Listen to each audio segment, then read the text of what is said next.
Il faut améliorer la prépa physique des footballeurs. Le football a une culture très particulière et spécifique en préparation physique. Une culture espagnole, portugaise de l'intégrer avec une préparation physique avec ballon. La périodisation tactique est le fruit de ce courant. Bien que je ne remets pas en question l'efficacité de ce système, certains discours de professionnels me semblent un peu réducteurs concernant la sphère physique. Quelques exemples. La préparation physique n'existe pas. Il existe une préparation physique qui se concentre sur les muscles, et une autre correcte sur le football.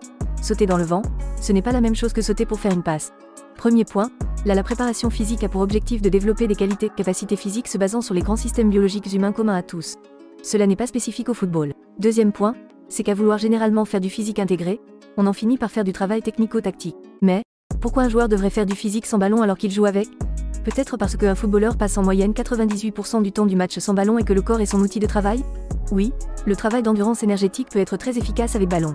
Mais la préparation physique en football ne se limite pas à cela.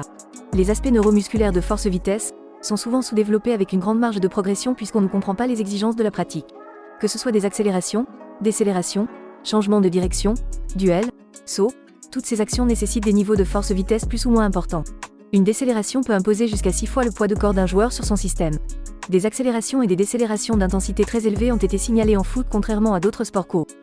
Ces actions maximales de match doivent être préparées. Atteindre sa vitesse maximale à l'entraînement est un critère important pour exposer son système et notamment ses ischios à des intensités similaires au match. Mais tu ne peux pas l'atteindre avec un ballon, puisqu'il te contraint.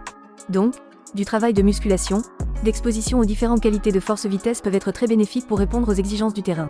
Tout comme du travail de mobilité, de technique de course ou du gainage pour développer des aspects que la seule pratique du foot ne peut pas satisfaire. La préparation physique c'est aussi parfois s'éloigner de la pratique pour mieux y revenir.